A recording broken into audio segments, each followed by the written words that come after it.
Why is the video unavailable? No. Is it really working?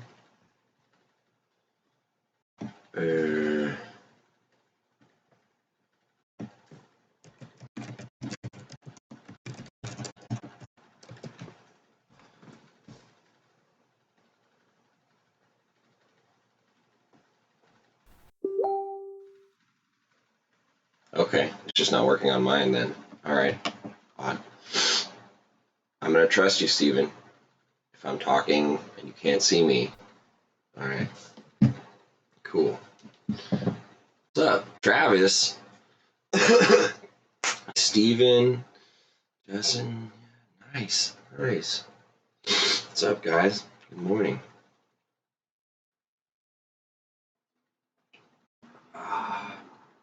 I'm gonna throw it out here that this one probably won't be one of the longer ones because I do have an appointment to make this morning, but figured I'd still show up and we can BS about some things. 3-day weekend, what's that? I usually have a 1-day weekend. In fact, coming up, I don't have a weekend at one point. So, but yes, we do need to skate.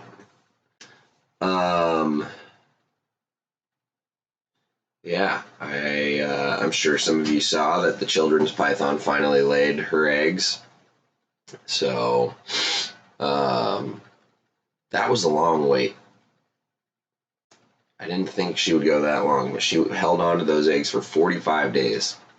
So that little thing pushed out 10, like good-sized grape eggs, like the big grapes in the pack, like 10 of those. So they're now in there. See if I don't screw those up. The Jungle Girl doing MI behind me. Oh, shoot. You know what? I knew I was going to do this.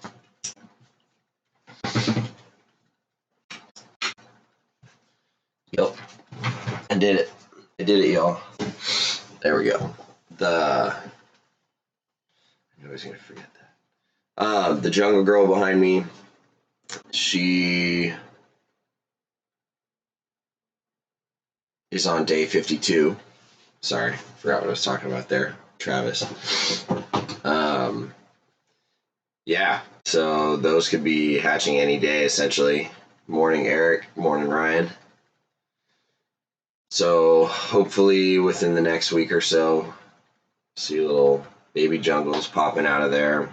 That female's back on food with a vengeance. The male never had an issue getting back on food, so all is right with the world there. Morning, Chris.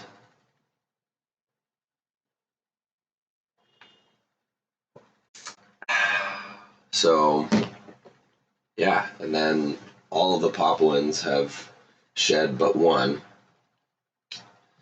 And that one is ironically the only one using its perch.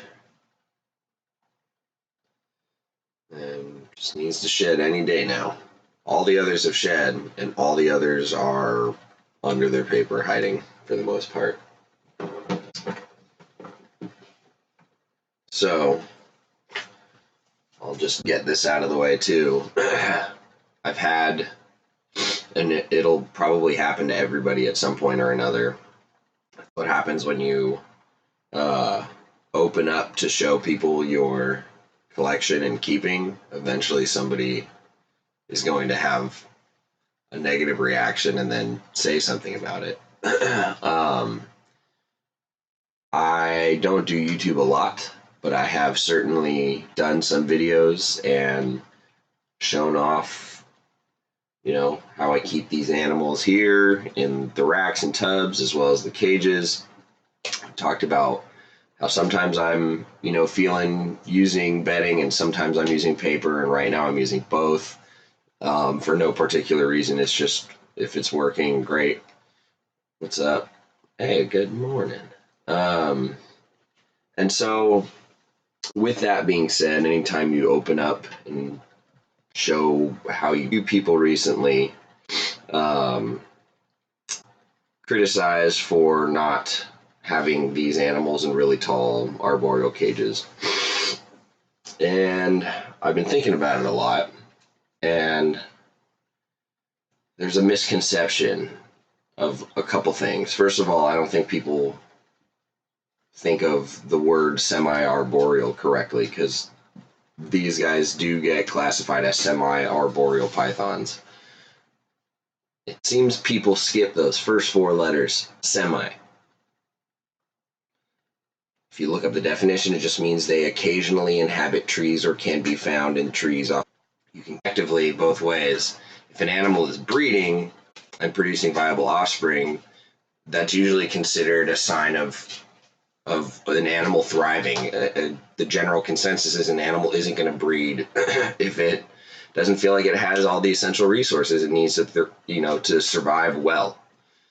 So if these animals are breeding in racks, is it really that hard to see that maybe it's okay, it's suitable?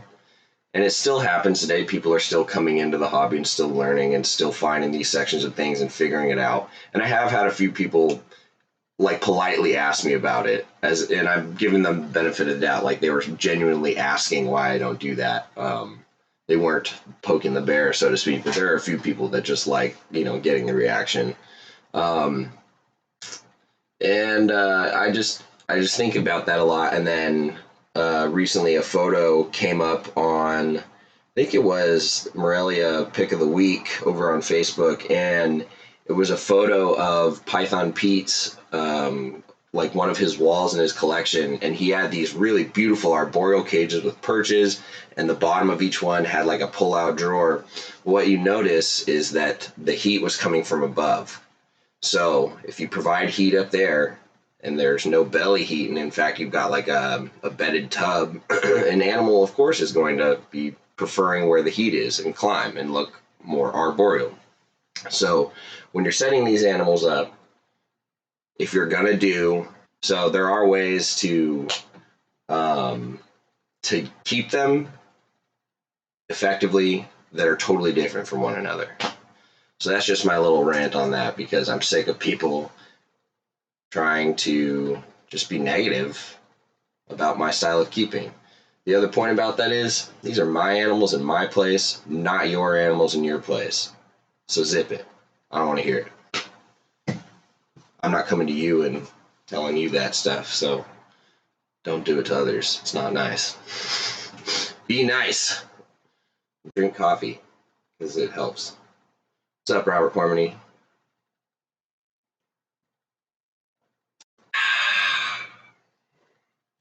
Got my Sumatran espresso blend going.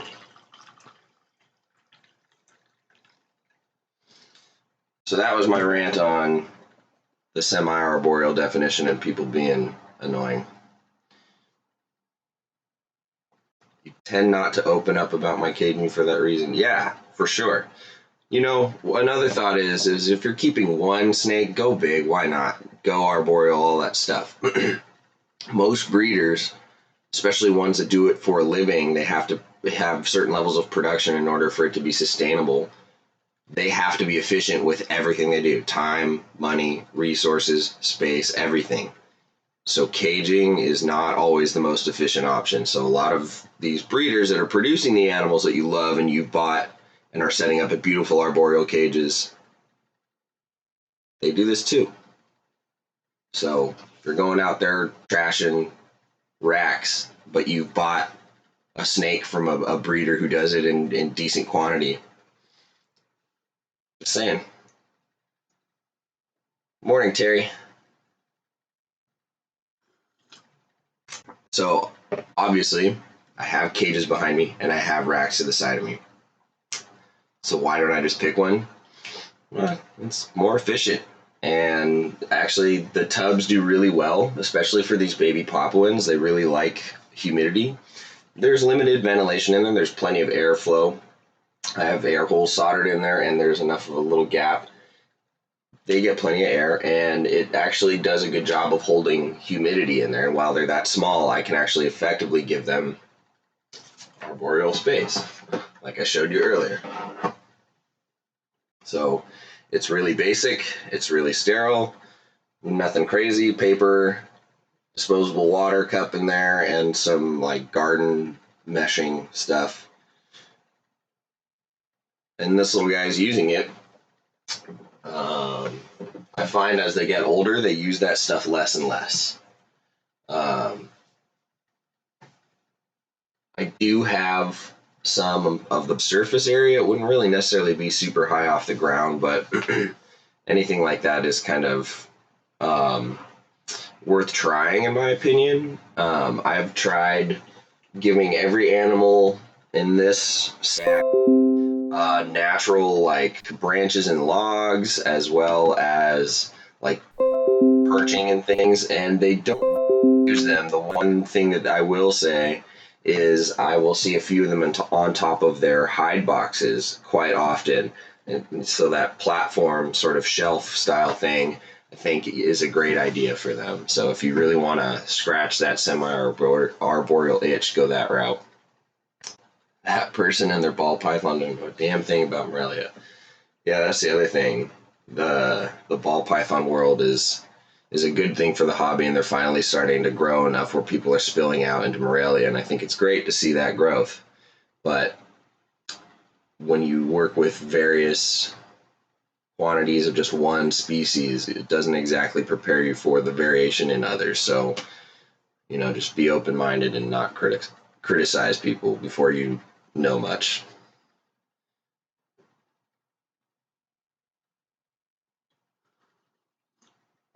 My 2016 jungles use her shelf and perch very rarely. She likes to sit on the ground. And I do have radiant heat panel, but my yearlings are always perching. It's an interesting dynamic with these guys. Yeah, so I found the same thing. The younger the animal, the more likely it is to perch. The adults, they have a large body mass, so I would imagine it would require more support, but I don't know. I don't know if they're just lazy or efficient, because they can be. Snakes are pretty efficient beings, Their four main tasks in life are eat, drink, procreate, and stay sheltered. Like, that's it. If they don't have to do anything extra, they won't. And that's just survival at its finest. A couple notification chimes cut out my audio first. Yeah, I've got a little McAfee pop-up thing. Freaking annoying. Sorry about that. What do you think of people that keep them in Christmas tree tubs? They're almost the same dimension as a T8. I think those are great. Those are cool. I've seen those. You can definitely go wild with that. Big hides, furniture, perching, shelves, whatever. Whatever works. Like, if you can give the animal the temperature gradient and the space it needs and water, and it does okay, like, do it. Do it how you want. I don't care what you use. You can use melamine, which I hate, but not because it's not functional. I just, all about that. Just use whatever works. Just make it work. What's up, Family Jewels? So yeah, that's my little rant on people criticizing carpet keepers and stuff like that. Vision boa tubs are huge. Yes, Travis, those are palatial for carpets. They do really well on those things. That's a lot of space. Those are nice. I don't have a room big enough to do those efficiently. Use 100 quart hefties for your subadult bredls, and it's perfect. Yeah, my 3-year-old bredli is about to go in this. The bottom T8 here. Once the coastal's down there makes a mess of it and requires a full cleaning, she's just going to go up here. Bredli is going down on the bottom because the bredli can take that more extreme cooler temperature. So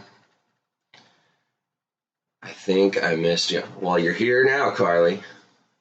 I'm sorry, 8:30 is probably pretty early for some folks, and Friday I'm sure most people work. I don't. Zoofield, we don't have normal weekends ever. So the luck of the draw for me was that I have Friday, Saturday weekends. And coffee to me is a morning drink. So if we're doing coffee or carpets and coffee and doing it coffee themed, cheers. The morning is where it's at. I've had suggestions for carpets and cold ones, and you guys know I love me a good beer, but I think that would get dangerous. Still mulling that one over. Feel like I would need some leash. I like what Garrett said on the subject. If you have just one or a couple animals, do the best, but do what is the best for the animal that works with your routine. Yeah, absolutely. I mean, we all only have so much time and space, you know? But yeah, I mean, there's no one only correct way to do this for all these animals. So, carpets and cold ones, I'm down. Yeah, see, that's the thing. I think carpets and cold ones would be fun. I would just have to censor myself a bit. Excuse me. But, yeah. You know what we haven't done is pulled out a snake. But before we do that, I did want to say that I really liked the video that Justin Smith of Palmetto Coast Exotics made about some of his essential tools that he uses in his snake room. I thought that was fantastic. Carpets and Jays. Hey, that guy.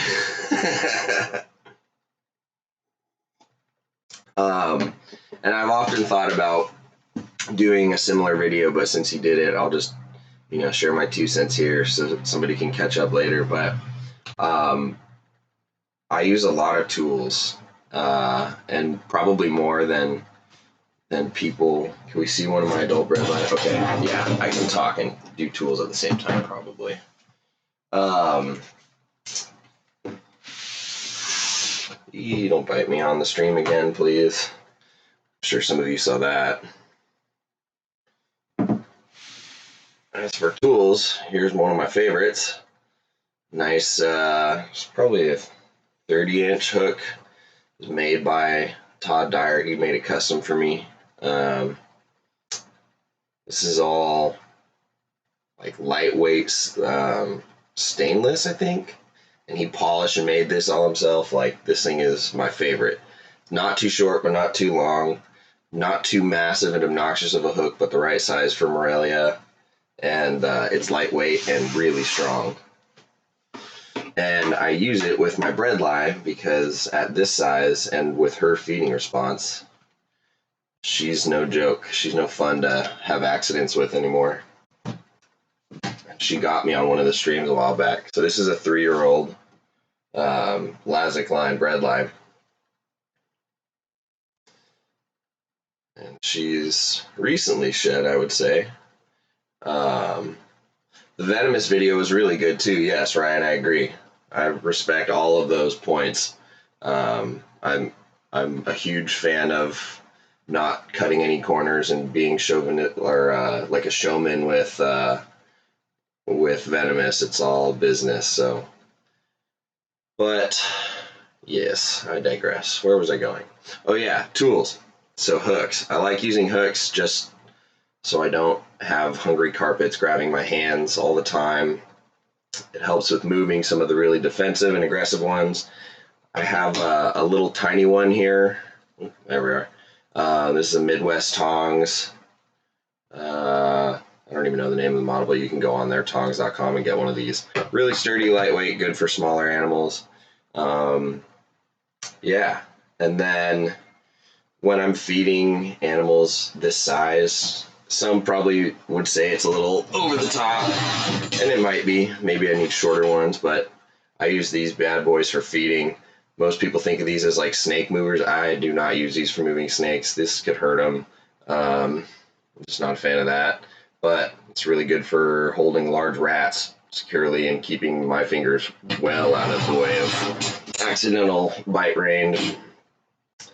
So that's for the big ones. And then I really do need to get some forceps like Justin was saying, but I do have some various tongs, some small ones, some big ones. I thought I was going to like these rubber tipped ones, and to be honest, I'm not a huge fan of them anymore. I'd rather just have metal ones. it's a pain in the ass when an animal gets his teeth stuck in there, and then you've got to gently undo it without breaking teeth, which is not easy. So, yeah, that's her. She gets the big tongs. And then, so she's obviously really big, and she's the one going in this 4-foot cage is open next week. So I don't need anybody watching this later saying, "What are you doing putting her back in a tub?" Quiet. And then, I mean, I would say coffee is a tool. You gotta have coffee, but the other tools that I'm a huge fan of, I'm old school. Pen and paper. Those can break their backs. I'm sure most of you saw that x-ray floating around of a snake.